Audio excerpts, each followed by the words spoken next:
John Porter. Confirmed. Pakistani. Our son's murdered. Immediate release. In position.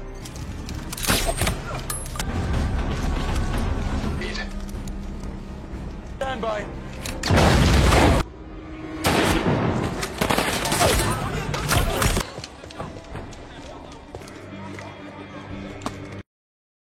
Di season kedua ini diperlihatkan John Potter. Dia adalah seorang mantan komandan pasukan khusus yang menjadi mata-mata intelijen Inggris ditangkap kelompok kriminal bersenjata di Pakistan. Nampak satu tim pasukan khusus dikirim untuk menyelamatkannya. Operasi mereka diawasi seorang pejabat intelijen bernama Kolonel Eleanor Grant. Di bawah todongan senjata api, John menyampaikan tuntutan kelompok pimpinan Latif untuk membebaskan semua sanderanya yang dipenjara di Inggris dan Amerika. Komandan operasi ini bernama Sersan Michael Stonebridge. Setelah melumpuhkan seorang pengawal lokasi ini, tim meledakan pintu yang diduga lokasi John disekap. Ternyata John sudah dipindahkan dari lokasi tersebut. Saat mengambil ponsel dan peta yang berada di sana, tiba-tiba ada pelaku yang menembak anak buah Michael. Pelaku berhasil ditembak mati saat mencoba kabur. Dari tangannya, Michael mendapatkan sebuah ponsel dan peta. Kolonel marah besar kepada Michael dan anak buahnya yang bernama Cat karena gagalnya operasi penyelamatan ini. Porter was there. We had a small window of Analyze the map of Delhi, and the mobile men are calling Delhi. They may well be planning something. All we know is that Latif MOD that we have nothing. Agar masalah ini tidak terulang, Michael ditugaskan untuk menemukan mantan anggota Delta Force yang bernama Damien Scott. Rupanya, Scott sedang berada di Malaysia. Dia mencari uang dengan menjadi petarung bebas. Terlihat Michael berada di sana menyaksikan pertarungan ini. Meski sempat dipukul, Scott kembali bangkit untuk menjatuhkan lawannya. Dia membuat seorang mafia bernama Hong marah besar kepada Scott karena sebelumnya Scott berjanji akan mengalah.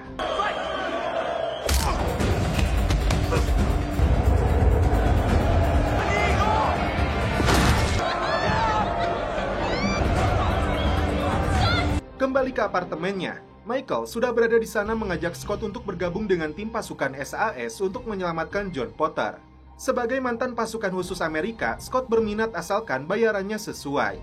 Mereka berdua langsung menghajar anak buah Hong yang menyerang ke sana lalu merampas mobilnya. You can see, if you don't want to pay me, then you can go fuck yourself. More than you're worth. Yeah, I'll friend you on Facebook, honey.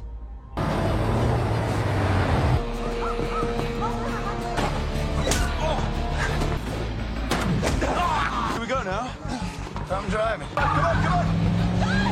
Tiba di markas M16 Section 20, Scott diperkenalkan dengan Mayor Oliver dan Kapten Cat. Ternyata John Potter dan Scott pernah bekerja cukup dekat dengan Latif di Afghanistan. Tiba-tiba, kelompok kriminal bersenjata itu merilis kembali video penyiksaan John. Di sini John meluapkan kata-katanya hingga akhirnya mantan komandan pasukan khusus ini dieksekusi mati. Michael dan seluruh pejabat intelijen M16 memberikan penghormatan dengan minum bersama. Scott mengulang kembali setiap perkataan John sebelum dieksekusi mati karena ada pesan tersembunyi di dalamnya.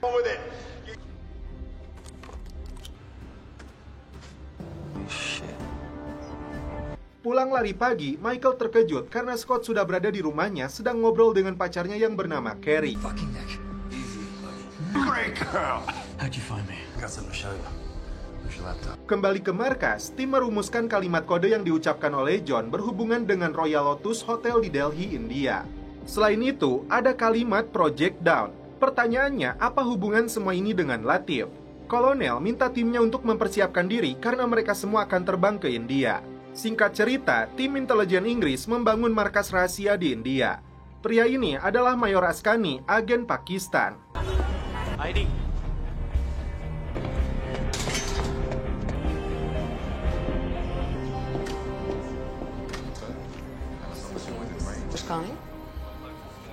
Faktanya, pihak India tidak tahu jika Inggris membangun markas rahasia di lokasi ini. Sementara itu, Scott dan Michael menginap di Hotel Lotus yang diucapkan oleh John terkait dengan Latif. Scott yang buaya darat lebih dulu mengincar wanita di hotel ini. Sementara itu, Michael merinci setiap sudut kamera yang dipasang di hotel ini kepada Cat. Langkah pertama yang akan dilakukan Mike adalah meretas kameranya. Sedangkan Scott menggoda seorang pelayan dan wanita yang sedang santuy di meja bar. Menyusup ke dalam ruang kontrol, Michael memasang alat penyadapnya. Scott mengejar wanita ini ke dalam lift, namun ternyata dia menggunakan cincin kawin.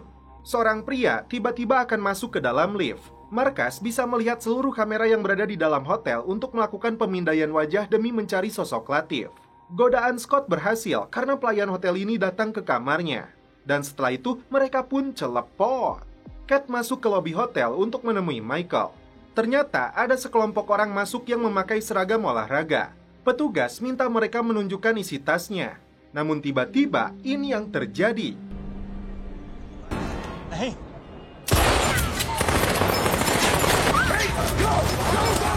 Cat berhasil keluar dari lobi lalu bersembunyi di belakang mobil sebelum menjadi sasaran. Scott yang sedang asoy di dalam kamar hotel mendengar suara tembakan.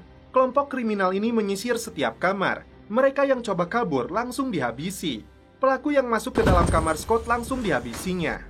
Michael yang berpura-pura sebagai turis menghitung setidaknya ada 16 pelaku yang dia laporkan kepada markas. Bags 6 or 7 dead, 3 or 4 wounded. Got a phone in here? Right now, I need you to do exactly what I tell you. Okay? I'll get you there. If you do exactly what I do. Look at them. Just come with me. Put your hand on my back. Sorry. Pria tua berkacamata ini sempat bertanya kepada Mike apakah dia polisi. Mike menjawab hanya turis biasa. Scott kembali terlibat baku tembak dengan kelompok ini. Satu pelaku berhasil dia lumpuhkan dan 2 lainnya melarikan diri ke lantai bawah. Militer India dikerahkan untuk mengepung hotel ini. Begitupun dengan puluhan media yang mereka momen penyanderaan paling mencekam setelah kasus Mumbai. Mike memberikan informasi kepada Cat bahwa para pelaku ini sedang memasang alat peledak untuk menghalau militer yang akan masuk ke dalam hotel. Seorang jenderal India datang ke lokasi untuk memantau langsung proses penyelamatan. Tim intelijen Inggris sepertinya harus memberitahu pihak India tentang keberadaan mereka di lokasi ini. Mike tidak sengaja mendapat informasi bahwa seseorang menembaki para pelaku yang dia yakini itu adalah Scott. Scott berusaha membantu seorang pria yang sekarat yang membuat si wanita pergi karena ketakutan. Ternyata di dalam lemari bajunya, Scott menemukan anak kecil. It's okay, honey. Mayor Jenderal Kohli memperlihatkan wajah kesalnya karena intelijen Inggris membangun markas di lokasi ini tanpa sepengetahuannya. Kolonel Grant menjelaskan tujuan mereka adalah mengejar pimpinan kelompok teror Pakistan yang bernama Latif. Kohli bisa saja menangkap mereka semua karena tindakan ilegal ini, kecuali mereka mau memberikan informasi penting kepadanya. Grant mengatakan 2 operatornya yang berada di dalam hotel bisa membantu India menangkap para pelaku. Ternyata kelompok kriminal ini sedang mencari seseorang yang bernama Mahmud, karena tidak ada yang mau mengaku pelaku membunuh seorang sandera. Kali ini, Mike tidak bisa membiarkan mereka membunuh lebih banyak lagi nyawa orang tidak bersalah. Dia pun menyalakan alarm lalu merampas senjatanya untuk mengalihkan perhatian kelompok ini. No. Ternyata pria tua tadi dan seorang pelayan mengikuti Mike. 2 pelaku yang mengejar Mike langsung dihabisi. Scott menitipkan bocah ini kepada wanita yang dia temui di bar. Get out! Get out! You come with me. Go across. Look after her. Setelah itu, dia turun melalui tangga darurat dan tidak sengaja bertemu dengan Mike. Di sana, Mike memberi informasi ke markas bahwa kelompok yang didalangi Latif ini sedang mencari keberadaan Mahmud. Jadi, mereka tidak akan membiarkan siapapun keluar dari hotel ini sebelum menemukannya. Artinya, mereka menduga Latif juga berada di sini. Tiba-tiba, musuh menyergap mereka. Dan sosok yang disebut-sebut si Latif itu ternyata adalah pria ini. Scott dipaksa Latif untuk menunjukkan lokasi persembunyian wanita yang dia temui di bar. I met in the bar. Which one? You will take us to her. Well, no. Said we can stop looking for Latif. Grant minta waktu kepada Maijen Kohli agar 2 anak buahnya yang berada di dalam hotel mengendalikan situasi. Kohli akhirnya memberikan kesempatan hingga matahari terbit. Intelijen Pakistan ini akhirnya memberitahu tim bahwa Mahmud itu kode nama untuk seorang ilmuwan senjata yang akan membocorkan rahasia tentang senjata pemusnah massal. Dia beralasan Mahmud akan menyerahkan dirinya karena itu Askani berencana menuju hotel itu sebelum serangan terjadi. Dan masalahnya, rencana pertemuan ini bocor ke pihak Latif. Si botak kembali mengeksekusi mati salah satu sandera yang sebenarnya tidak disetujui oleh anak buahnya yang berbaju putih ini. Get a light, you know. Why might नहीं पहुंचेंगे।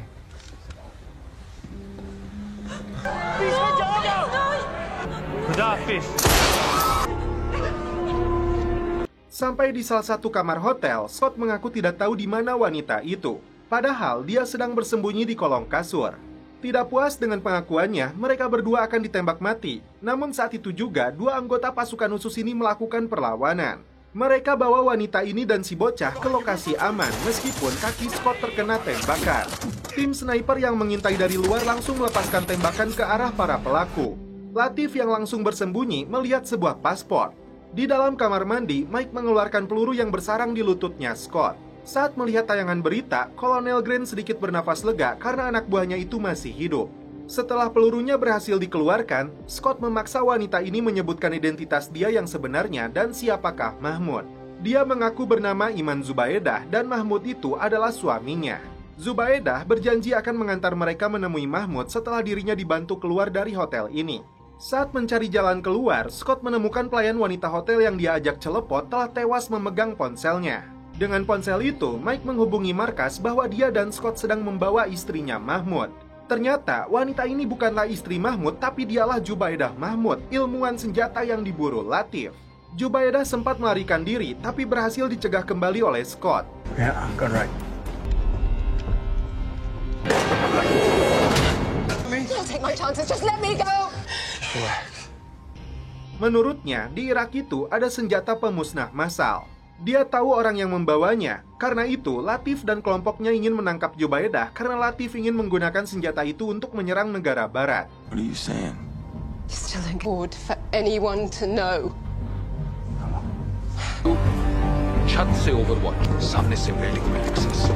Tadi duga, mereka kembali ditangkap oleh Latif. Mahmud, sejam.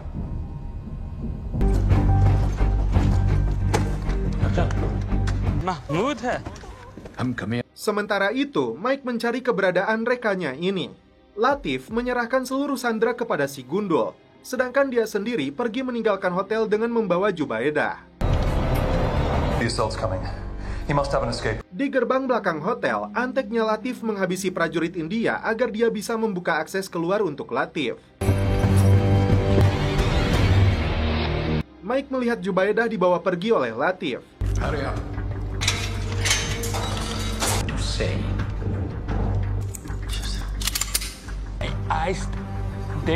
Si botak dan penjahat lainnya sedang memasang sebuah rudal tepat di atas lobi yang bisa menghancurkan seluruh hotel ini rata dengan tanah.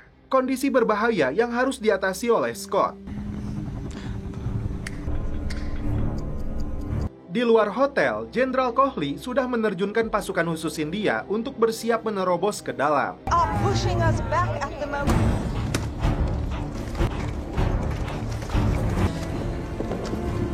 Why are we stopping?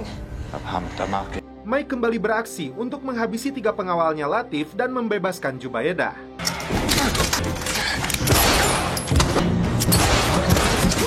Aksinya diakhiri dengan membunuh si Latif, membalaskan dendam atas kematian John Potter. You're right. But I need you to come with me. Scott minta izin pemuda ini untuk membawa gadis kecil ini ke toilet. Saat itulah mantan anggota Delta Force ini beraksi dengan cepat untuk melumpuhkan para pelaku. I promise. Disusul dengan masuknya pasukan India dan aksi epik yang dilakukan Mike untuk menangkap rudalnya yang jatuh. Situasi di dalam hotel akhirnya bisa dikendalikan. Zubaedah diserahkan kepada Mayor Askani untuk dibawa pergi ke lokasi aman. Donnie ISI. He's here to... Medics check you over. Thank you. Tadi duga supirnya ini adalah anteknya Latif. Twin India. Donnie. It's been a pleasure. Driver. Sampai detik ini, tim menganggap operasinya telah berhasil. Scott minta gaji sekelas Sultan kepada Kolonel Grant jika dia diterima menjadi agen M16. Tapi Grant menolaknya karena dia menilai mantan anggota Delta Force ini buaya darat yang dipecat tidak hormat oleh militer Amerika. Apabila Scott mau, Grant akan menerimanya dengan gaji UMR tanpa bonus tunjangan dan uang makan. Deal. Oh, quite possibly. Tiba-tiba, tim mendapatkan informasi tentang Abasi yang berada di hotel. Dia menyamar menjadi prajurit padahal anteknya si Latif. Scott menyadari Jubaedah dalam bahaya. Pasukan khusus diterjunkan ke rumahnya dan ternyata ditemukan Mayor Askani yang asli. Ternyata orang ini adalah Askani palsu yang mengancam Jubaedah menceritakan semuanya. Me everything I need to know. Singkat cerita, ilmuwan senjata ini sudah ditemukan tergeletak tidak bernyawa. Kolonel Grant merasa bersalah membawa Askani palsu ke markasnya. Dia berjanji akan membalas perbuatannya. Mike sendiri ternyata terlibat kisah asmara dengan Kapten Cat. Scott memberitahu Mike bahwa dia dan John sama-sama tidak mempercayai markas Section 20. Buktinya, penyergapan mereka terhadap lokasi penyanderaan John gagal. Scott menduga ada seorang pengkhianat di dalamnya dan konspirasi besar di belakang semua ini. Knew John's name. Think John would Not for a job just to get back to soldiering, did you? John knew whoever set him up. All this just to end up with a bullet in your brain, do you? So do you, buddy. Dan setelah itu, film pun berlanjut ke episode 3. Tim intelijen Inggris berada di Afrika Selatan untuk memburu jaringannya Latif. Kapten Cat, Sersan Michael, dan Scott mengawasi 3 orang target yang dijuluki Three Stooges.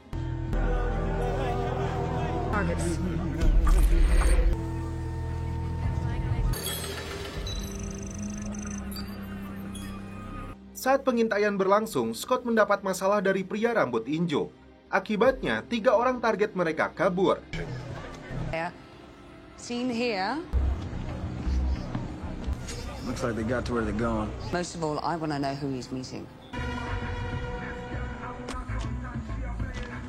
Delta in position. Hey, who are you talking to? Who are you talking now, buddy? Not now. Huh? What the fuck? Talking to God. Pengejaran pun dilakukan. Yeah. Dari markas, Kolonel Grant menugaskan tim untuk menangkap mereka hidup-hidup, namun Mike menembak salah satunya hingga tewas. I confirm. Is he alive? Sementara itu, Cat yang sedang mengejar target kedua mendapat perlawanan hingga Mike yang muncul terpaksa menembaknya karena membahayakan kekasih gelapnya ini. Capture, not kill. Beruntung, Scott berhasil menangkap target ketiga hidup-hidup. Sebuah mobil lapis baja membawa barang berharga dari markasnya.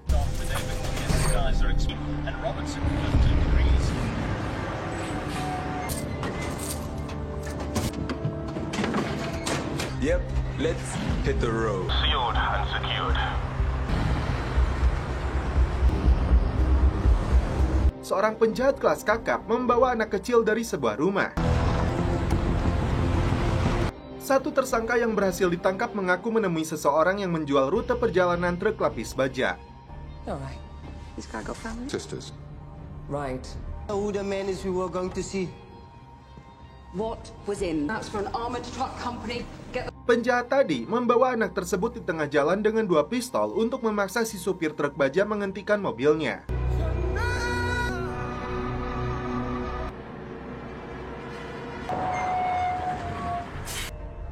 Jeff, that's my son.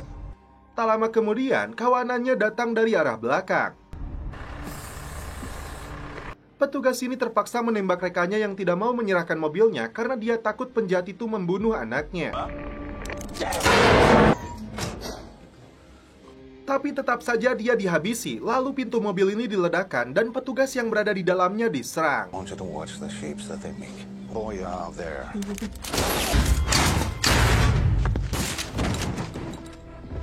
Ternyata salah satu dari mereka melakukan cloning data, tapi setelah itu wanita ini menghabisinya.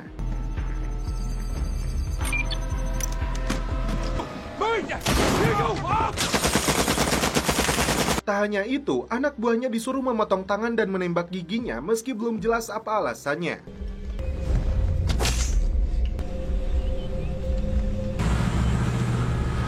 Hanya bocah itu yang ditinggalkan di lokasi. Tim yang mendapatkan informasi menduga kawanan perampok itu sengaja menghancurkan tangan dan gigi untuk menyembunyikan identitasnya. Dari hasil penelusuran CCTV, ternyata dalam perampokan ini adalah Daniel Connolly, anggota AIRA garis keras yang kini menjadi tentara bayaran. Grant meyakini ini bukan tentang perampokan uang, namun kebencian. Tim mendapat informasi, mobil itu membawa sebuah data enkripsi yang berhubungan dengan protokol keamanan dari perusahaan besar atau sistem TAT. Dan orang yang bertanggung jawab dalam perusahaan itu adalah Kenneth Breton, orang yang diselamatkan John di Irak. Breton tidak menduga bahwa Daniel dan anak buahnya sudah berada di dalam rumahnya. Video keluarganya yang sedang berada di pantai diperlihatkan untuk mengancamnya. Belum jelas apa yang Daniel inginkan, namun tangan Breton seperti dibarcode oleh anak buahnya. You know exactly what I want. Kat memberitahu Michael misi penyelamatan John terhadap Breton bersamaan dengan dikeluarkannya Scott dari Delta Force. Tim mendapatkan identitas anak buah Daniel yang dibunuhnya. Dia bernama Hugo, seorang peretas. Alasannya karena Daniel sudah punya penggantinya yang bernama Julian Buckley. Dicari karena pernah merampok bank 2 tahun lalu, Julian rupanya masih dalam perjalanan untuk menemui Daniel. Singkat cerita, Mike dan Scott ditugaskan mengawasi Julian untuk mencegatnya sebelum menemui Daniel. Right, kid glove. You know, I'm the one that should be talking to Brad. That I did not do. And pricks like Brad and I know. I got screwed over in Iraq by some mission. First talking about Michael. If you want to play hide the sausage. Mereka langsung membuntuti target setelah keluar dari sebuah rumah. Sedangkan Kat menyamar untuk menemui Breton. Kat diperkenalkan dengan anak buah Breton yang bernama Darin Morgan, seorang konsultan militer. Kat datang karena berkaitan dengan perampokan data di mobil lapis baja. Kat menunjukkan foto Daniel yang dipercaya bersekutu dengan kelompok Latif yang ingin merampas senjata pemusnah massal untuk negara barat. Breton berbohong tidak mengenalinya karena perusahaannya hanya merancang sistem senjata, tidak lebih dari itu. Setelah Kat pergi, Morgan meyakini wanita ini berasal dari militer yang sedang menyelidiki kasus mobil lapis baja. She's military. What's that in Whitehall? I'll find out where she... Baku tembak sempat terjadi saat Julian menyadari dibuntuti 2 agen intelijen ini.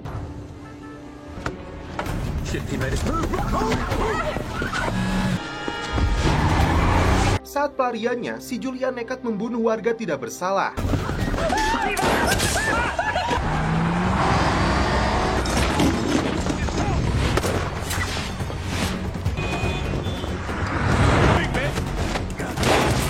Terjadi perkelahian antara Scott dan Julian.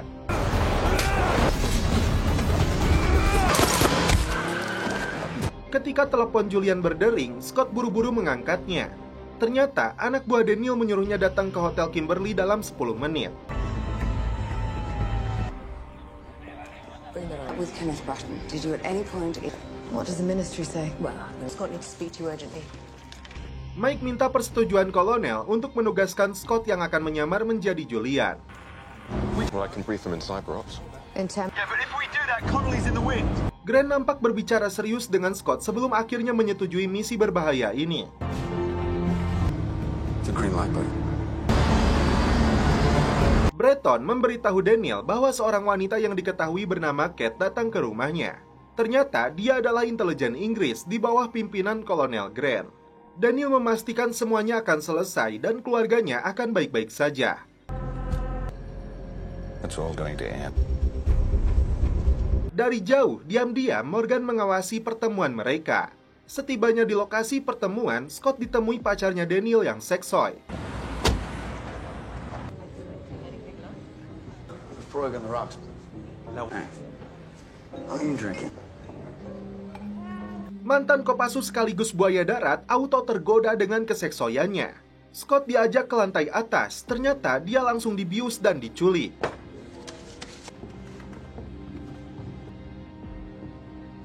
Take your clothes off. Take them off and you'll find good things come to those who wait. Look at the part. Who's that? Friend. For you.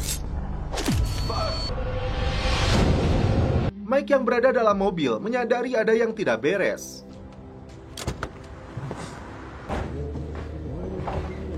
American. Dia naik ke atas, namun Scott sudah dibawa menggunakan mobil van. Dengan bantuan markas, pengejaran pun dilakukan. Negative, I have no visual on Chuck. Buckley's with him. Satellite locked on Charlie 1, switching. Namun, Mike kehilangan jejaknya, begitupun dengan citra satelit. Setelah siuman, Scott sudah diikat di atas kursi dengan peledak terpasang di tubuhnya. Daniel sudah tahu dia bukanlah Julian. Intelligence Looking for me. Led by a woman called Eleanor Grant. See, back in the day, she used to send pricks just... Do you want my fucking services or not? But you're not Julian Buckley. Here. Treatment. Sebelum pergi, mereka mengaktifkan peledaknya. Setelah mendapat informasi titik koordinat, Mike bergegas untuk menyelamatkan Scott.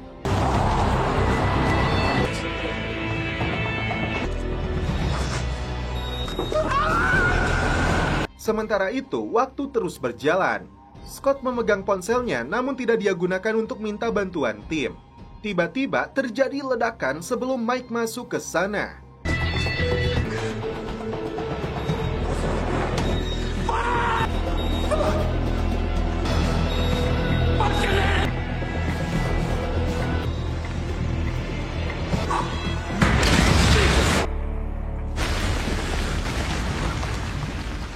Ternyata, ledakan itu jauh dari posisi Scott. Daniel melakukan ini untuk menguji sejauh mana kejujuran Scott yang dia anggap Julian. Fucking kidding me? Not that you knew that.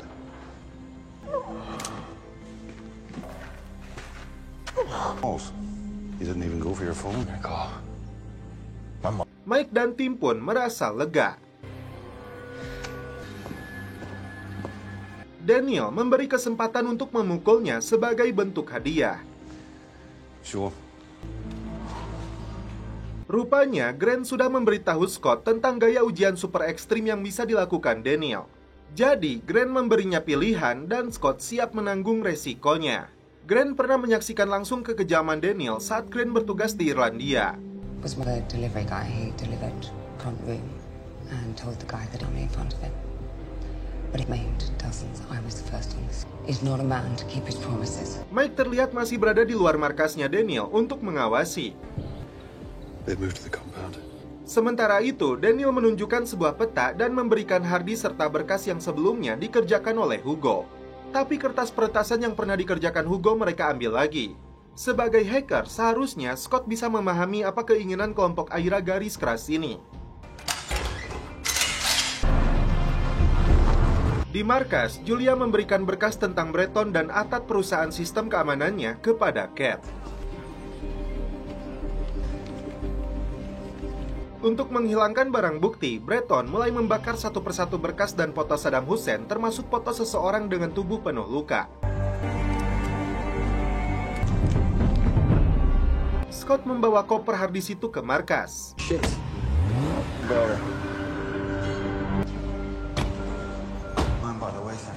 Oh, sorry about that, mate. Put a bullet in there? Yeah, if I have to. She's a bad guy. Shit out, Michael.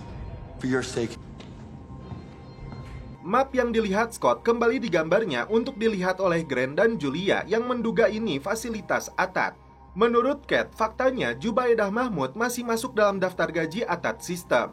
Jadi, Mahmud dan Breton sama-sama di Baghdad tahun 2003. Dugaan Kat adalah Breton menyimpan senjata kimia di Irak dan akan digunakan saat perang dimulai. Sebuah konspirasi besar yang ditutupi orang-orang kuat. Setelah mengingat kembali kertas yang ditunjukkan anak buah Daniel, akhirnya Scott berhasil membuka data enkripsinya yang terhubung ke Atat System.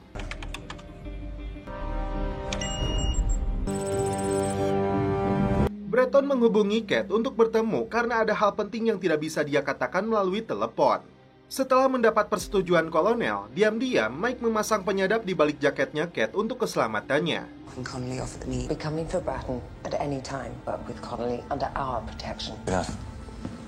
Okay, I know he did, but... But what? Don't need you protecting me. I know you don't need me. You know.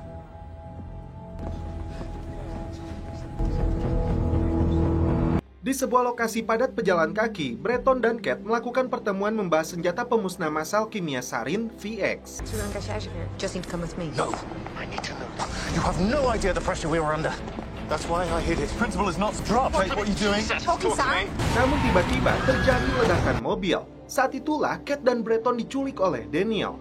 Mike yang berada tidak jauh dari lokasi tidak bisa keluar dari mobilnya yang terhalang.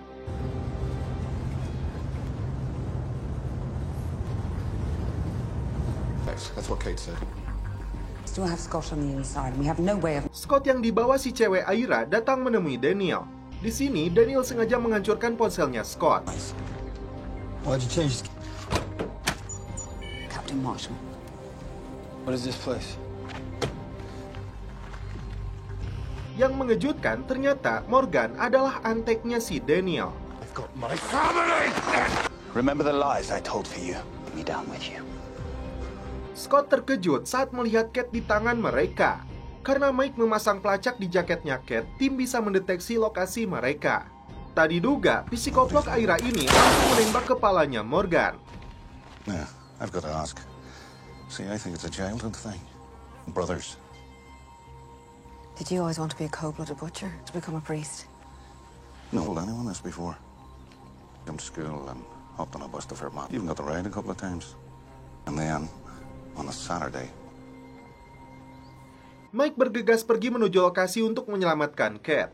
Daniel membawa mereka menuju fasilitas atap sistem melalui jalan terowongan. I think the tunnel's under this facility. Tell company for ATAT. A hiding place.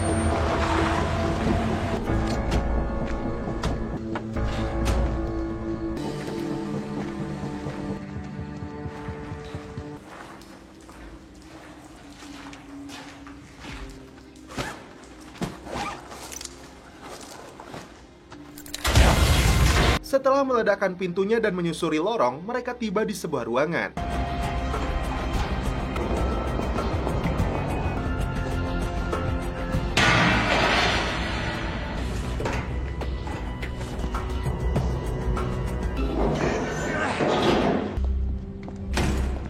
Di sini, Scott harus menggunakan keahliannya sebagai peretas dengan memasang harddisknya. Give me a bit of space.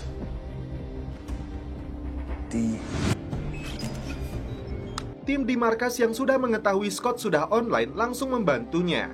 Masalah mulai terjadi karena Scott kesulitan meretas sistemnya hingga Daniel marah besar. Untungnya, Mayor berhasil masuk ke dalam sistem dan pintu pun terbuka.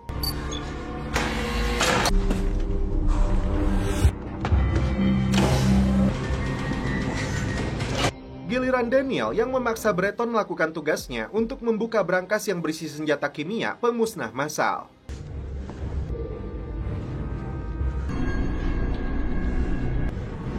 What this is? Merasa tujuannya sudah tercapai, Daniel langsung menghabisi Breton. About my family. You'll never know.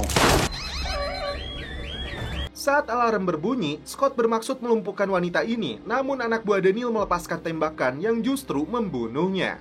Di saat yang sama, Mike muncul untuk melumpuhkan antek si Daniel ini. Tak diduga, psikoplok Aira ini melemparkan beberapa granat. Beruntung, mantan dua pasukan khusus ini berhasil menghindar.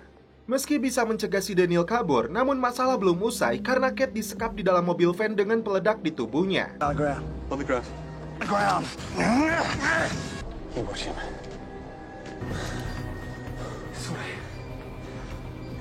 Just shot you and had the fucking point. Fuck off! Who shot the blow right towards you? Karena tidak tahu cara menjinakkannya, Mike mengancam si Daniel untuk menonaktifkan peledaknya. Daniel bisa melakukan itu, namun dia harus dibiarkan pergi. Mereka tidak punya pilihan selain membiarkan Daniel pergi agar menonaktifkan peledaknya dari jauh. Ternyata Daniel seorang pembohong dan Kate akhirnya tewas dalam ledakan itu. He promised! What did he do? He promised. Bitch. Sergeant, you will obey this order. Beberapa bulan kemudian, tim mendeteksi keberadaan Daniel di Mozambik. Apologies. Until now, Eyes on results. Found. Psikoplok ini tidak bisa lari lagi saat Mike dan Scott mencegatnya. Between you and Latif. Tapi bukan mereka yang mengeksekusinya, namun Kolonel Grant. So I did. You were never a soldier.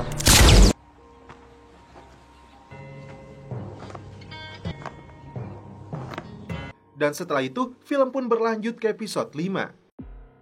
Seorang bocah Sudan berlari menuju rumah sakit yang dikelola PBB untuk menemui seorang dokter bernama Claire agar menyelamatkan nyawa ibunya. Karena tragedi perang saudara, banyak korban berjatuhan di negeri ini. Meski dilarang oleh kekasihnya yang sama-sama relawan PBB, Claire tetap memaksa untuk menuju rumah bocah ini. Namun yang ditakutkan benar-benar terjadi karena kelompok pemberontak bersenjata menyerang desa ini. Claire bersama pacarnya dan si bocah ini berupaya bersembunyi menghindari pembantaian. Namun kelompok ini berhasil menemukan mereka.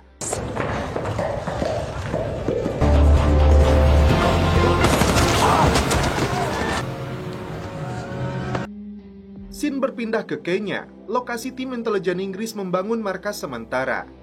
Kolonel Grant menyebut target baru mereka mantan Royal Marine yang berubah menjadi pedagang senjata global bernama Gerald Crawford. Dia juga yang memasok senjata untuk penyerangan di Hotel India, termasuk yang digunakan Daniel untuk perampokan di Atat System. Ken Masoto adalah anteknya yang mengizinkan impor senjata, dan kepala keamanannya adalah Hendrik, mantan pasukan khusus Afrika Selatan. Dengan menangkap Geralt hidup-hidup, tim bisa mendapatkan Latif. Tim mengawasi pertemuan mereka di bandara, namun Geralt yang curiga langsung kabur. Geralt yang lihai mengejutkan Mike dari belakang lalu memukulnya.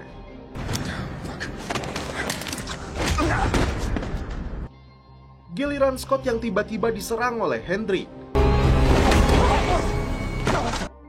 Tidak menyerah begitu saja, Mike kembali beraksi untuk menangkap si Geralt sebelum kabur. Setelah diinterogasi, ternyata Dr. Claire adalah putrinya si Geralt. She's my daughter. Jika ingin mendapatkan Latif, tim harus membebaskan anaknya itu. Kini, Claire disandra oleh kelompok pemberontak Sudan. Grant punya rencana untuk memancing para penyandra ini menyerahkan Claire di Darfur. Pimpinan kelompok Sudan yang bernama Tahir melarang anak buahnya menyakiti Claire. Dokter relawan ini dijanjikan akan dibebaskan jika ayahnya telah mengirimkan senjata untuk mereka. Shipment of arms. Your father. Tiba-tiba Tahir menembak Bakri, pacarnya si Claire. Tiba di Sudan, Sinclair, Mike, dan Scott menyamar menjadi anak buahnya Geralt. Attack's already here. He's waiting for us in the restaurant. Ternyata ada seorang jurnalis yang mengenali Scott. Kalau urusan cewek, Scott bagiannya. Geralt bertemu dengan Ahmed, mafia penghubung di sana yang menunjukkan foto tewasnya Bakri. Jurnalis ini menceritakan tentang Matt, seorang PMC bajingan, dan foto orang bertato ular dari Rusia bernama Grigor. Foto itu lalu dikirimkan ke markas. Give me an ID. Geralt memberikan 1 koper uang untuk Ahmed dan 1 koper lagi untuk Tahir, asalkan putrinya dibebaskan. Setelah itu, dia berjanji akan mengirimkan senjatanya kepada Tahir. And this one will be for you alone. Scott mendapat informasi dari Julia bahwa orang itu bernama Andre Bota, tentara bayaran Afghanistan Selatan yang disewa oleh Geralt. Karena itu, dengan bantuan Maggie dan supir Sudan bernama Jacob, mereka bertiga langsung membuntuti mereka. Menyadari sedang dibuntuti, Andre dan temannya kabur. Tidak mau kehilangan mereka, Scott mengambil alih kemudi lalu mengejar mereka hingga tabrakan pun terjadi.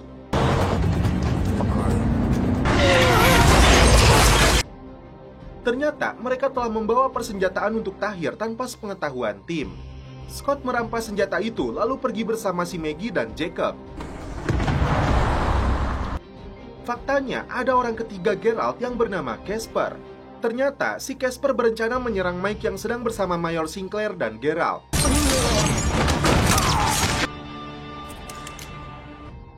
Geralt mengaku kepada Mike dia telah membuat rencana cadangan jika Tahir tidak mau membebaskan putrinya dengan uang. Dia utus beberapa tentara bayaran untuk melakukan pertukaran senjata. Claire ingin tahu kemana Tahir menguburkan semua orang tidak bersalah yang dia bunuh karena dokter ini ingin menguburkan tunangannya dengan layak. Scott mengajak Maggie dan Jacob ke lokasi transaksi antara Geralt dan Tahir. Rupanya, 2 tentara bayarannya Geralt sudah berada di lokasi dengan snipernya untuk membantu bos mereka, namun juga membunuh tim pasukan khusus.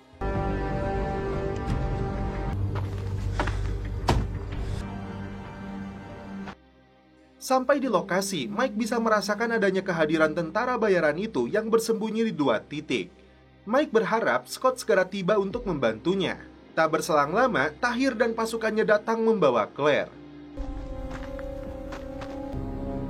It's okay, you're gonna be...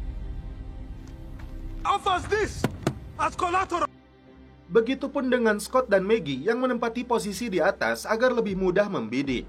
Tahir diberikan 2 tas uang agar membebaskan putri Geralt. Namun pimpinan pemberontak ini menagih senjata yang dijanjikannya. Tidak ingin dianggap main-main, Tahir memotong telinganya Claire.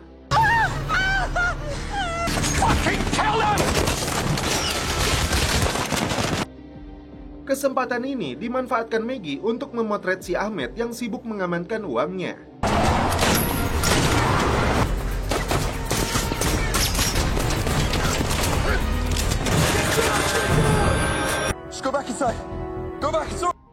Setelah membantai anak buahnya Tahir, mantan Delta Force ini membidik sniper dari tentara bayaran. Kontak senjata kembali berlanjut hingga Scott tertembak oleh si tentara bayaran. Sialnya, Claire kembali diculik pemberontak. Jacob menabrak tentara bayaran terakhir yang hampir membahayakan tim. Sinclair dan Maggie ditugaskan membawa Scott ke rumah sakit sebelum kehabisan darah. Sedangkan Mike, Geralt, dan Jacob melanjutkan misi penyelamatannya. Dan setelah itu, film pun berlanjut ke episode 6. Tahir membawa Claire ke lokasi kuburan massal dari orang-orang yang dibunuh kelompoknya. Your old life is over now. Jika Claire ingin tetap hidup, dia harus mau menjadi istrinya. Sebelum melanjutkan misinya, Mike membawa seluruh persenjataan, karena musuh yang akan dihadapi ini bukan 1 atau 2 orang, tapi kelompok kriminal bersenjata Janjaweed. Sementara itu, Sinclair dan Maggie mendapat masalah karena tentara Sudan masuk ke dalam rumah sakit untuk menangkap Scott dan Sinclair. Untungnya, Scott lebih dulu bersembunyi. Karena desanya salah satu korban Janjaweed, Jacob mengarahkan Mike menuju lokasi yang dia ketahui digunakan sebagai markasnya kelompok itu. Seorang dokter membantu Scott, namun kondisinya masih belum pulih. Menteri Ahmed menugaskan seorang tentara untuk mengawasi Scott yang sebenarnya masih sadar. Mike dan Geralt melihat 3 anggota Janjaweed yang mengejar warga. Janjaweed, what do we do? Saat itulah Mike langsung tancap gas untuk menangkap salah satunya agar menunjukkan lokasi campnya. Sempat terjadi perdebatan antara pasukan khusus ini dengan si pedagang senjata. Karena kesal, Mike menyuruhnya untuk memberitahu semua tentang Latif. Geralt mengatakan Latif memiliki mata-mata di petinggi intelijen Inggris. Namun dia menolak menyebutkan namanya sebelum Claire selamat. Terbang ke Sudan, Grant mendesak Maggie untuk memberikan foto yang dia jepret di lokasi transaksi. Protect him. Why were you not arrested also? All photos. Now. Setibanya di lokasi, Mike dan Geralt mengintai terlebih dulu dengan teropong senjatanya. Terlihat puluhan anggota KKB yang harus mereka hadapi untuk menyelamatkan Claire.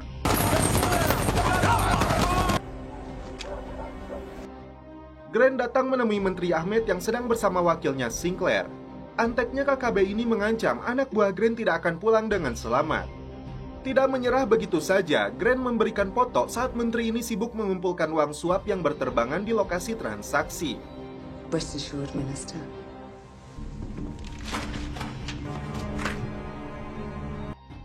Di malam hari, Mike mulai beraksi mendekati camp. Sedangkan Geralt membantu dari jauh. Claire dipaksa melayani si Tahir, begitupun dengan seorang perawat Sudan yang dijadikan sandera. Dia mencoba melawan para lelaki yang akan memangsanya dengan mengambil sebuah granat dan tiba-tiba ledakan itu dimanfaatkan Mike untuk beraksi. Begitupun dengan Jacob dan Geralt yang akan turun membawa mobil. Satu anggota pasukan khusus ini melawan puluhan KKB. Lalu datang Geralt dan Jacob membantunya. Sialnya, Claire disandra oleh si Tahir. Tiba-tiba ada bocah yang dulu diselamatkan Claire menikam si Tahir dari belakang. Bukan kepada putrinya, si Geralt malah fokus pada uangnya. Sebelum musuh dalam jumlah banyak kembali datang, mereka buru-buru pergi dari lokasi ini. Ternyata si Tahir masih selamat karena menggunakan rompi anti peluru. Claire makin kecewa kepada ayahnya sendiri yang ternyata sebagai penjual senjata ilegal. Weapons I was sending to save you. bertolak belakang dengan pekerjaannya yang sebagai relawan kemanusiaan. Menyamar jadi dokter, Grant datang ke rumah sakit untuk membawa Scott. Setelah itu, Grant membius si Hendrik yang dirawat juga di rumah sakit ini untuk menjebak si Ahmed yang datang ke rumah sakit. Ketika si menteri korup menembak, ternyata bukan Scott yang dia bunuh. Saat itulah Scott langsung membunuh menteri bejat ini. Grant dan Sinclair kemudian terbang menggunakan helikopter tentara bayarannya Geralt. Mike dan timnya sudah dekat ke pos perbatasan yang dijaga ketat tentara Sudan. Masalah belum usai karena kelompok pemberontak muncul di belakang mereka.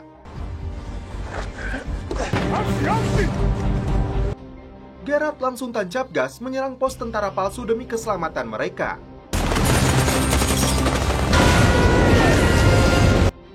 Tak diduga, Geralt tertembak. Situasi makin genting. Claire berjuang menyelamatkan nyawa ayahnya, sedangkan Mike dan Jacob harus menghadapi puluhan pemberontak bersenjata.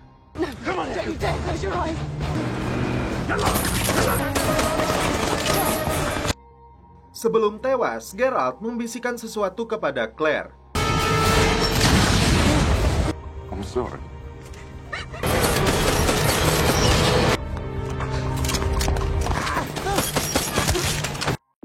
Pertempuran terus berlanjut. Akhirnya, Mike berhadapan langsung dengan Tahir. Tahir yang tertipu langsung dihabisi oleh Mike.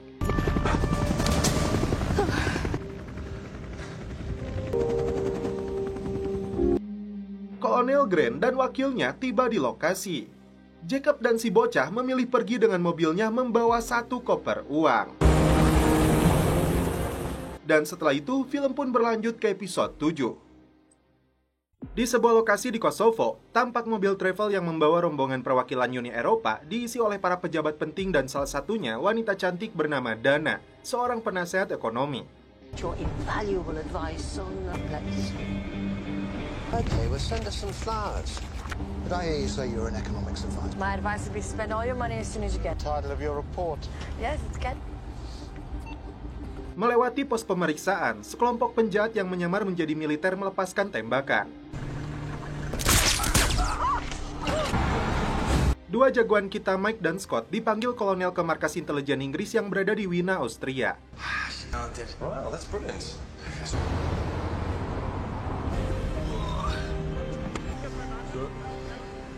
Grant menjelaskan tentang rombongan 5 pejabat Uni Eropa yang diculik setelah meninggalkan bandara Pristina di Kosovo.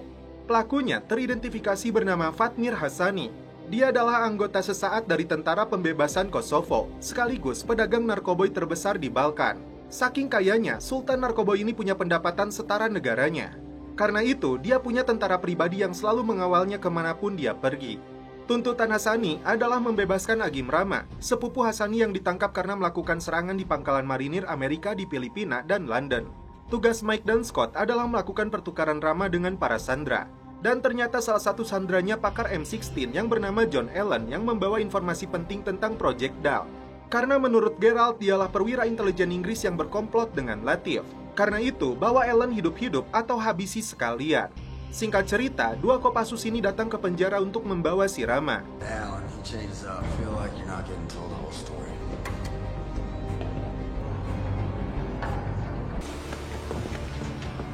Take that chance.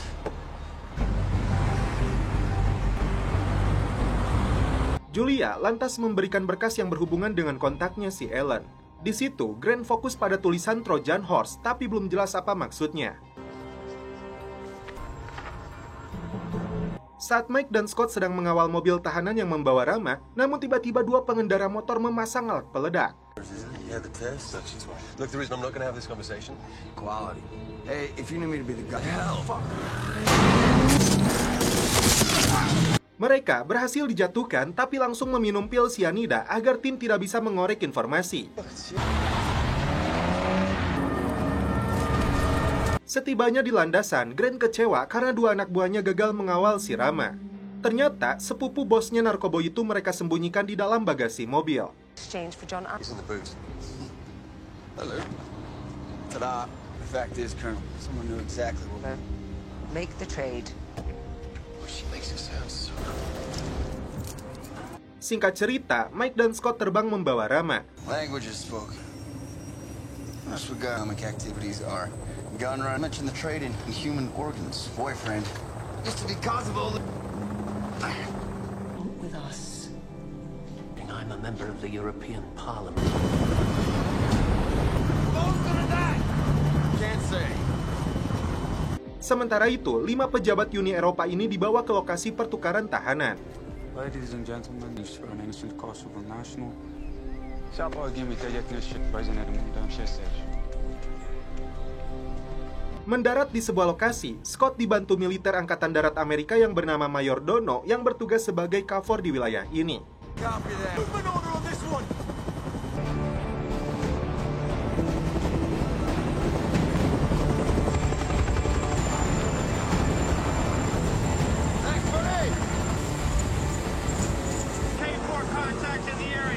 Scott lalu membawa si Rama menggunakan mobil jeep. These forests. I'll wait here as long as I can. Hold on. Sedangkan Mike ternyata sedang melumpuhkan seorang sniper musuh.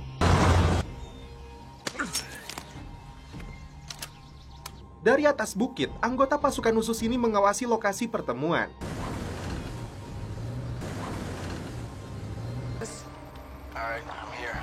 Tiba di sana, Scott melihat para sandera menghadap mobil dengan tangan di atas.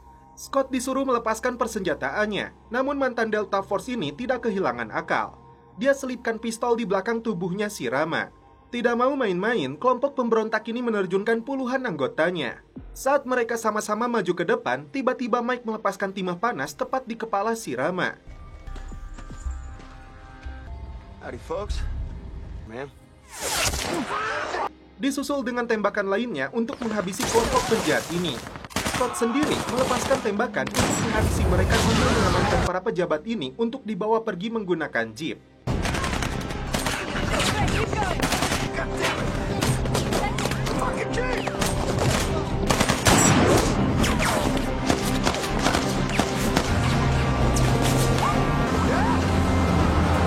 Scott sempat menghentikan mobilnya untuk menunggu Mike.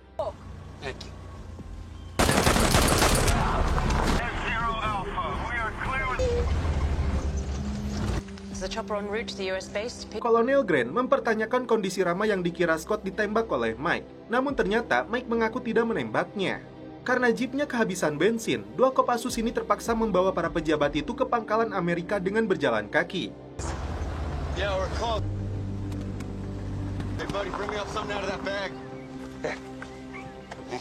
Mereka langsung menghubungi markas karena tidak melihat adanya pasukan KFOR. Didn't take out right here, but... Is this kind of thing normal? Proceed due south to the secondary RV. Make a few miles, but no more. Down to you. Obviously they've gone to the wrong clearing. No, it's a... We're on, ladies and gentlemen. Everyone out. Come on. Yeah. Gotcha. Ruin processing plant belonging to Hassani. Coordinates? They're 230 to... Hand me that bag. With me? On the move. Sementara itu, Hassani dan anak buahnya tiba di lokasi pertukaran. Dia melihat seluruh tentaranya dibantai habis termasuk sepupunya Rama.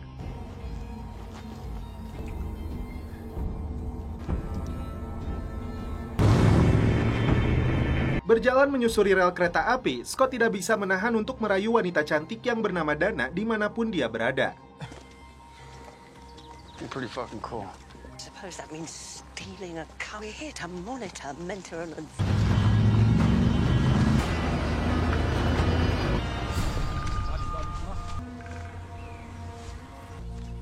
Rest up.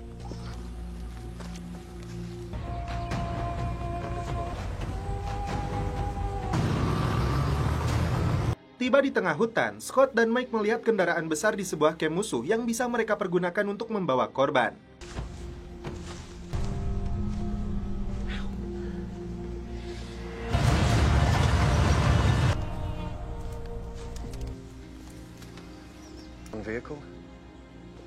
Kolonel mengingatkan prioritas misi mereka adalah membawa si Ellen. Tapi 2 Kopassus ini tidak bisa meninggalkan 4 lainnya, terutama si cantik Dana. Hassani dan tentara pribadinya menemukan mobil jeep di dalam hutan. Bos narkoboy ini menugaskan anak buahnya untuk menyebar.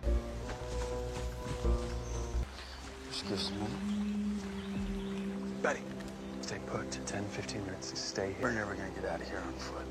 They'll do their best to get you out of here. You need to look after these people until I get back. What's going on with you and the accountant? Mike dan Scott langsung bergerak masuk ke dalam pabrik narkoboy untuk melumpuhkan para penjahatnya. Bukan hanya 1 atau 2, tapi mereka habisi lebih dari 10 anggota kartel bersenjata demi mendapatkan truknya.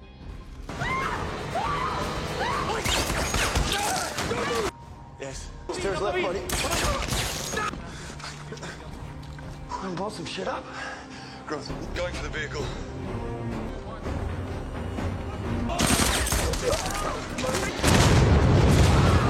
Ternyata aksi mereka sia-sia karena truknya diledakkan.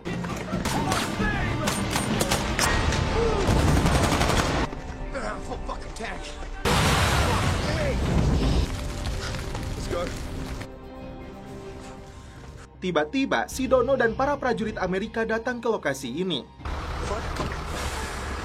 They were gonna bust me back down to private. Where are you? Huh? You knew about this shit? Hey, move. Come on, let's fire it up. Para pejabat ini senang mereka bisa selamat.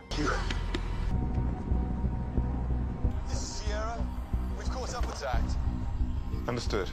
Seorang anggota militer wanita datang melapor kepada Grant bahwa saat dia mendekati Scott siang dan malam, tidak ada perilaku yang aneh atau rahasia yang dia sembunyikan.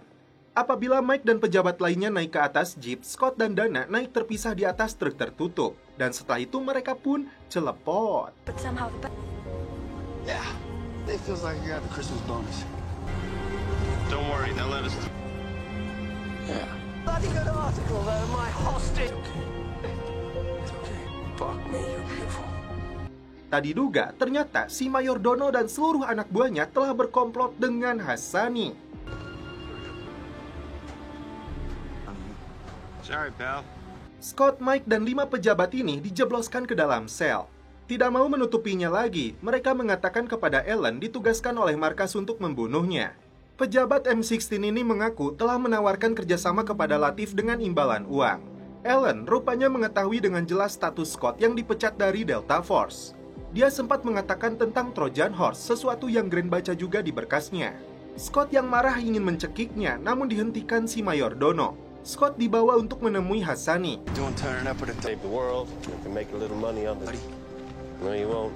Dono menugaskan anak buahnya yang bernama Kennedy untuk mengeksekusi mati pejabat wanita ini di bagian belakang camp. Where am I going? I will kill you. Sure. It's all right, Michael. In here, and then you shoot him. You take the hostages, and then you break off. You will die today, along with noise. Sementara itu, Dana dan puluhan wanita lainnya dibawa oleh kelompoknya Hassani. Tiba-tiba, Mike mendengar suara tembakan dari pistolnya si Kennedy yang membunuh pejabat senior. Still can't believe they killed her. Why would they? Please, stay focused. Mayor Dono melaporkan informasi palsu kepada markas bahwa mereka diserang dan belum jelas nasib Sandra dan 2 orang anggota intelijen Inggris itu. Seorang pejabat mencoba negosiasi dengan Hassani karena dia sudah tahu Ellen adalah mata-mata Inggris. Tapi Hassani yang diketahui sangat kejam ini langsung menghabisinya. Tersisa Mike, Scott, dan 2 pejabat tersisa yang dibawa menggunakan mobil lapis baja. Tiba-tiba, Kennedy melemparkan potongan kepala ke dalam mobil. Ternyata di dalamnya berisi pistol dan pesan yang ditulis Kennedy bahwa wanita tua itu masih hidup. Saat itu juga, Scott menggunakan pistolnya untuk menembak 2 anak buah Hassani yang membawa mereka. Setelah mobilnya terbalik, mereka segera keluar. Tak mau buang waktu, Scott mengambil senjatanya. I'll meet you at that bridge in Mecca. Hey! I want to come and kill Hassani. Dying? Sedangkan Mike menyelamatkan pejabat wanita ini. Mereka melanjutkan perjalanan untuk menyelamatkan Sandra lainnya. Di atas jembatan, tim kembali mendapat serangan musuh. That's Hassani's main play.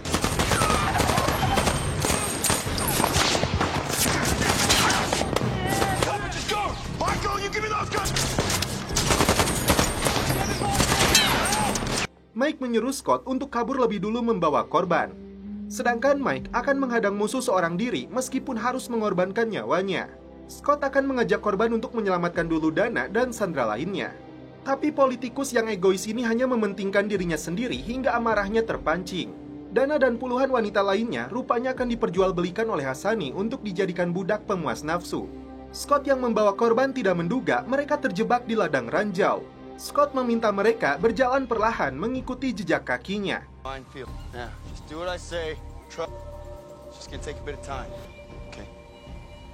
Clay, where I put mine. Understood. Okay, it's a safe line. Behind Mrs. Heath. Put your feet. Okay? Come to us.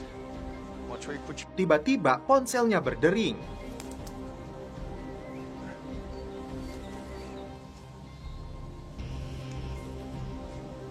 Hold on. It's okay. Alright. Scott melapor kepada kolonel bahwa Mike terbunuh dalam tugas atau istilahnya MIA. He's MIA. I need to get the fuck out of here, okay? It's most likely PMA-2s. I'm putting you on speaker in my pocket. Tak bisa berjalan santai, pria ini memilih berlari hingga dia pun selamat. Si politikus yang stres melakukan hal yang sama, namun nasibnya buruk. Dia menginjak ranjau hingga tubuhnya hancur berkeping-keping. No, Manning! Nothing. Sorry. Colonel, we're out. Battery's dead.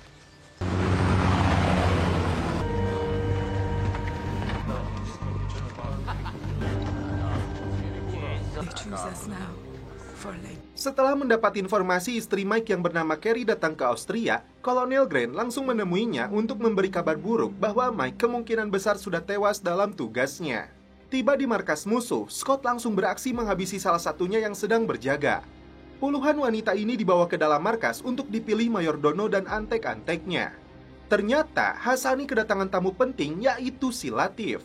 Penjahat yang paling diburu tim intelijen Inggris karena terakhir kali berhasil mengelabui Kolonel Grant mengaku sebagai intelijen Pakistan. Ellen yang menyamar menjadi salah satu korban penculikan, faktanya antek mereka. Hassani menunjukkan koper yang berisi $20 juta.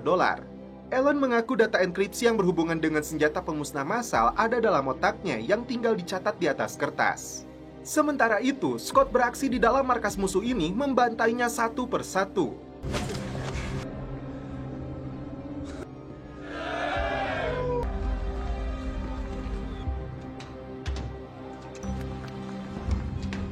Karena jasanya tidak dibutuhkan lagi, Hassani menembak Ellen. Setelah itu, Latif dan Hassani pergi dari sana. Giliran Scott yang menghabisi pegawai IT-nya Hassani. Dia merampas alat komunikasinya. Sebelum tewas, Ellen mengatakan senjata pemusnah massal itu masih berada di Irak yang akan dipergunakan oleh Latif. Namun sial, informasinya belum jelas sampai pada akhirnya perwira intelijen itu pun tewas. Di saat pasukan musuh sibuk memilih wanita, Scott menghabisi salah satunya untuk menyelamatkan Dana. Termasuk Kennedy yang sengaja memilih wanita si pejabat UE. Peledak yang telah dipasang Scott di markas ini langsung dia ledakan, termasuk timbunan narkoboy.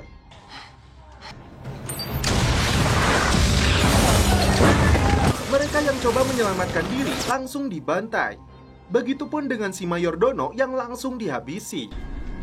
Hey.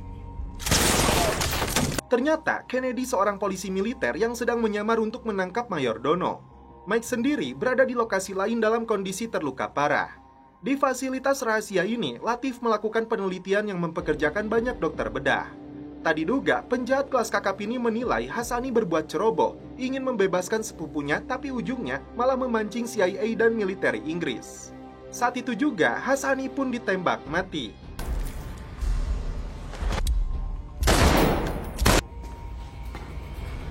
Mike yang sadarkan diri melakukan perlawanan untuk kabur dari sana. Beruntung, Scott datang tepat waktu menyelamatkannya. Hey, it's me. Shit, it's a bit early for Halloween. Scott berhasil menyelamatkan puluhan korban ini untuk dibawa ke lokasi aman. Di Austria, Mike mendapatkan penanganan medis. Setelah melihat kondisi sobatnya yang membaik, Scott sempat bertanya kepada Julia tentang Trojan Horse. Karena belum tahu, Julia berjanji akan menelusurinya. Carrie lega, suaminya ini selamat. Dia tunjukkan hasil USG-nya bahwa mereka akan memiliki anak. Di markas, Julia ditugaskan untuk mengenkripsi PDA yang dibawa Scott berharap bisa memberi petunjuk tentang si Latif. Menurut Sinclair, ada kemungkinan Ellen yang menyodorkan John Potter ke si Latif.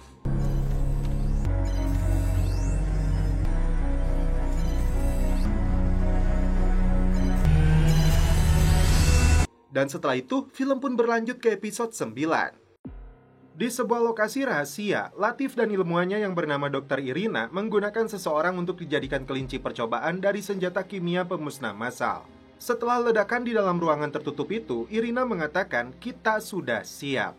Di rumah makan, Kolonel Grant memegang berkas rahasia yang berhubungan dengan operasi Trojan Horse. Salah satu anggotanya yang ditugaskan dalam misi itu adalah Scott. Sampai detik ini, Grant merahasiakannya kepada mantan anggota Delta Force itu. Grant sebenarnya ingin memberikan berkas itu kepada Scott, namun dia batalkan setelah mendapat informasi enkripsi filenya Ellen telah rampung. Carrie yang sedang hamil tidak mau suaminya bekerja lagi sebagai anggota intelijen Inggris, tapi Mike tidak bisa karena dia harus menuntaskan misinya. Hasil peretasan data itu, tim menemukan sebuah lokasi di provinsi Chechnya, kota yang sama tempat Dr. Irina tinggal. Hasil citra satelit menunjukkan sebuah truk muncul di sana membawa banyak pasukan bersenjata. Di dalam hutan ini diduga terdapat sebuah bunker rahasia yang berhubungan dengan si Latif. Singkat cerita, Mike dan Scott diutus ke lokasi itu dengan bantuan pasukan khusus Georgia. Karena lokasi ini masuk ke dalam wilayah teritorial Rusia, masalah besar bisa timbul karena tim bisa dituduh memicu perang. We could be committing what amounts to an act of war. Tim gabungan ini langsung melumpuhkan 2 penjaga pintu masuk bunkernya. Setelah pintunya diledakkan, tim bergerak masuk ke dalam. Clear. Anehnya, tidak ada siapapun yang tim temukan di dalam gedung ini.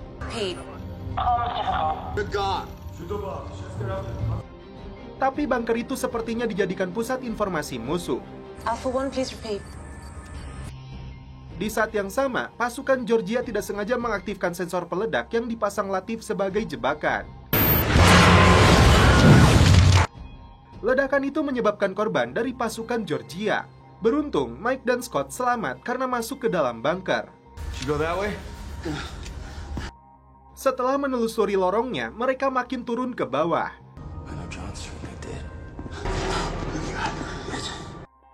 Dan sepertinya bunker rahasia ini cukup besar. Musuh yang terlihat langsung mereka habisi.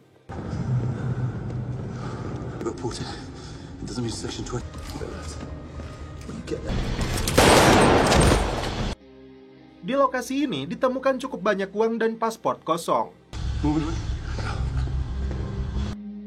Masuk ke ruangan lain, tim menemukan lokasi lab peracikan senjata kimia jenis VX. Hasil proyeksi yang dibuat Julie menunjukkan terowongan bawah tanah yang berbentuk bintang dengan perkiraan panjangnya mencapai 50 km. Tim menduga bunker ini peninggalan era Soviet sebagai tempat penyimpanan nuklir atau bahan kimia berbahaya. Karena berada di wilayah musuh, Mike dan Scott mengganti kostumnya. Setelah keluar, mereka melihat 2 mobil pergi meninggalkan lokasi ini, membawa 7 orang dan salah satunya seorang wanita. Sebuah mobil warga mereka curi untuk mengejar 2 mobil itu.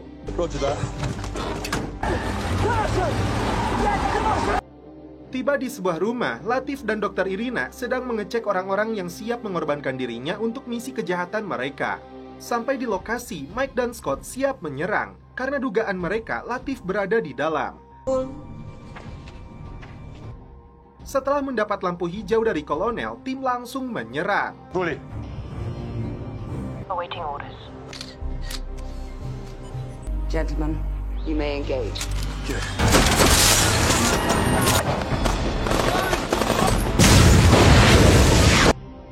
Sementara itu, markas menghubungi militer Georgia untuk mengirimkan helikopter.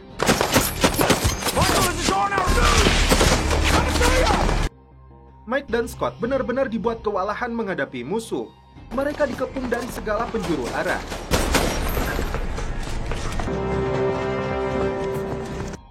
Tak ada pilihan, mereka harus bertahan 5 menit lagi sampai bantuan tiba. Sambil terus menembak, 2 pasukan khusus ini bergerak mundur.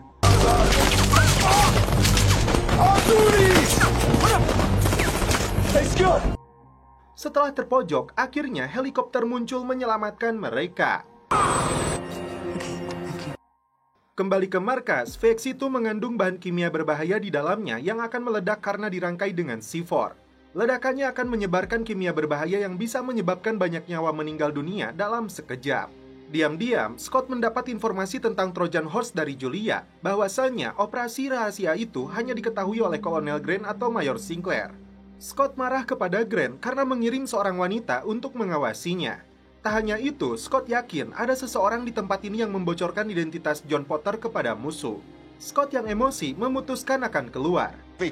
Bullshit. Mike membujuknya lagi agar mereka berdua tetap fokus menyelesaikan misi ini hingga tuntas. I can't pretend that doesn't exist. Need you back in there with me.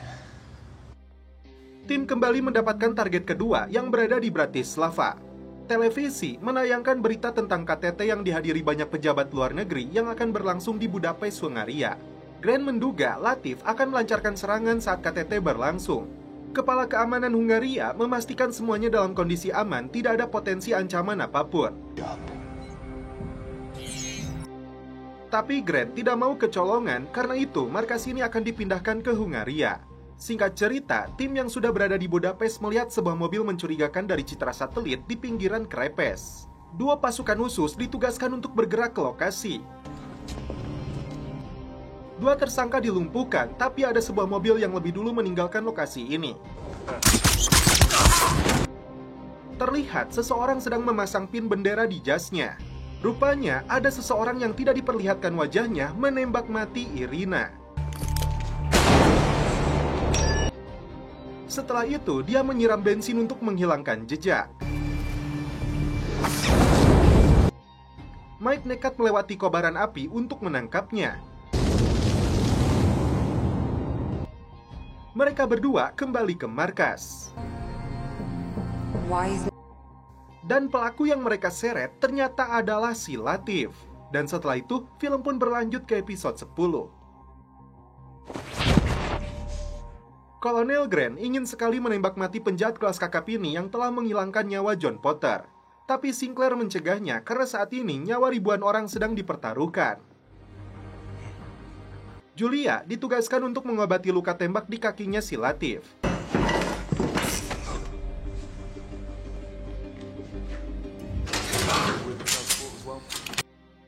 Tim mendeteksi anteknya Latif yang diduga membawa barang berbahaya di kopernya sedang memasuki kereta api. There is a bomb in that case. You'll need a trigger man. Mike dan Scott langsung meluncur ke lokasi untuk melumpuhkannya. Saat mereka masuk ke dalam mobil, kamera fokus pada pin bendera yang mengedipkan sinar yang sebelumnya dipakai oleh Latif. Para pejabat penting dunia satu persatu tiba di Budapest untuk menghadiri KTT. Isu utamanya menyorot Pakistan yang memiliki senjata nuklir. Salah satu tersangka yang diburu tim intelijen Inggris rupanya berada di sebuah bis Metro Mini. Grant mendesak Latif untuk mengatakan di mana 2 tersangka akan meledakkan dirinya. He will be caught, and he will be moved. Target has disembarked. Satu tersangka lainnya terdeteksi akan memasuki stasiun kereta. No visual. He's heading over the river. 2 pasukan khusus ini langsung mengejarnya hingga menemukan target masuk ke dalam kereta kota.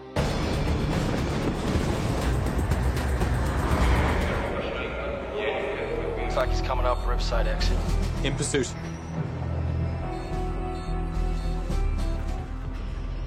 If you get a headshot, take it. Situasi menjadi kacau karena ada seorang wanita melihat Scott mengeluarkan senjatanya. Dalam penangkapan ini, pelaku lebih dulu mengaktifkan peledaknya. Setelah membuka kopernya, Mike tidak menemukan adanya peledak. Karena ternyata peledak kimia berbahaya itu disembunyikan di dalam tubuhnya. Semua orang disuruh menjauh dari lokasi. Gas VX yang berbahaya itu menyelimuti seluruh gerbong dan sebagiannya ada yang keluar. Namun jauh dari lokasi Mike dan Scott yang melawan arah angin. Alright, Mike. Looks like the cavalry's here. Kini tugas mereka adalah menemukan pelaku kedua.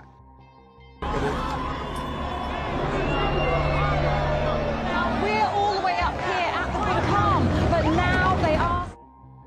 Seorang jenderal Pakistan bernama Ramis yang menjadi calon presiden akan menghadiri KTT disergap kelompoknya Latif. Seluruh pengawalnya dihabisi dan jenderal ini mereka culik. Pakistani patriot. You disgrace your country. Yang cukup mengejutkan, Latif mengetahui tentang operasi Trojan Horse. Dia mengancam memberitahu Scott tentang peran Kolonel Grant dalam operasi rahasia itu. Ternyata, pin bendera yang dibawa Latif memancarkan pelacak. Tentaranya datang menyerbu markas intelijen Inggris ini. Give me my gun. Prajurit Inggris yang menjaga lokasi ini ikut menjadi korban, termasuk Julia yang terkena tembakan. Kolonel yang sedang menjaga si Latif tidak bisa berbuat banyak karena musuh keburu datang. Hanya Sinclair dan Julia yang berusaha meladeni musuh. Untung saja Mike dan Scott datang tepat waktu. Tapi mereka tidak menemukan keberadaan Kolonel dan Latif. Scott sempat menuduh Sinclair sebagai pengkhianat. Sinclair yang tidak terima menjebrot wajahnya Scott. Pimpinan keamanan Hungaria datang ke markas. Dia ingin tahu apa yang sebenarnya terjadi. Sinclair mengajaknya kerjasama untuk menangkap satu lagi target yang diduga akan menyerang istana Hungaria. Mike mendapat bantuannya untuk memasuki istana demi memburu pelakunya. Untuk menyelamatkan Kolonel, kebetulan Julia sudah memasang pelacak di bajunya si Latif. Dan tugas ini diserahkan kepada Scott. Jenderal Ramis diseret ke hadapan Latif bersama dengan Grant. Latif menyebut jenderal ini sebagai penipu dan pembohong. Ternyata Grant dan Ramis adalah arsitek dalam operasi intelijen Trojan Horse. Tujuannya untuk memasukkan bukti WMD atau senjata kimia pemusnah massal di Irak sebagai alasan untuk melancarkan perang. Tak hanya mereka, atat sistem dan militer Pakistan membantu operasi ini. Karena itu, Latif memaksa Ramis untuk membuat pengakuan tentang Trojan Horse. Trojan horse was necessary at the time. Agar seluruh rakyat Pakistan dan dunia tahu watak bejat dari calon presidennya. Jika Ramis menolak, Latif mengancam akan membantai kerumunan orang yang melakukan demonstrasi di depan istana Hungaria. A martyr is ready to detonate a bomb. Keputusan ada di tangan jenderal ini. Apakah dia akan menyelamatkan ribuan orang ataukah mempertahankan reputasinya? Terungkap fakta lainnya bahwa ternyata yang menyodorkan John Potter kepada Latif adalah jenderal bejat ini. Grant sangat marah kepada Ramis. Tapi di sisi lain, dia sendiri mengaku bersalah atas semua yang dia lakukan dalam operasi tersebut. The politicians asked, but you hid it from your own section. I tried to stop you. Kill Porter. Berada di antara kerumunan pendemo, Mike melihat targetnya yang langsung menyandera seorang wanita. Karena masih menolak untuk melakukan video pengakuan, Latif menembak mati si Ramis. Tersangka langsung ditembak mati saat dia memilih untuk melepaskan sandranya.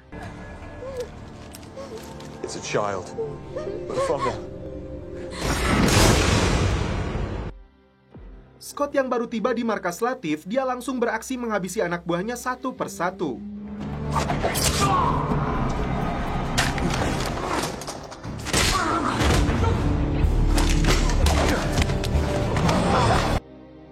Kolonel akhirnya membuat rekaman pengakuan bersalahnya telah membuat kebohongan tentang senjata kimia pemusnah massal di Irak agar seluruh dunia percaya kejamnya rezim Saddam Hussein. Tanpa Latif sadari, Scott makin dekat kepadanya membantai satu persatu pengikutnya. Ternyata dia memegang ponsel pemicu lainnya. Alhasil, Mike menyuruh semua orang untuk mundur. Terpaksa, dia belek perutnya untuk mengeluarkan peledak kimia ini. It's the one that leads to the bathroom. Mike akhirnya berhasil menjinakkan peledak berbahaya itu sebelum menimbulkan ribuan korban tidak bersalah. Menyadari seluruh anak buahnya telah dibunuh, Latif menyeret Grant untuk dijadikan sandera. Di sini, Grant memilih untuk menembakkan pistolnya ke tabung kimia yang ada bahan peledaknya. Saat itu juga, keduanya mati dalam ledakan ini. Dalam rekaman videonya, Grant mengakui semua kesalahannya yang dia lakukan demi negaranya. I wish you every success, John. Dia bangga kepada 4 anak buahnya ini. Colonel Grant. Dan map biru yang berhubungan dengan Trojan Horse akhirnya Scott bakar. Stonebridge. Dan setelah itu, film pun berlanjut ke season 3.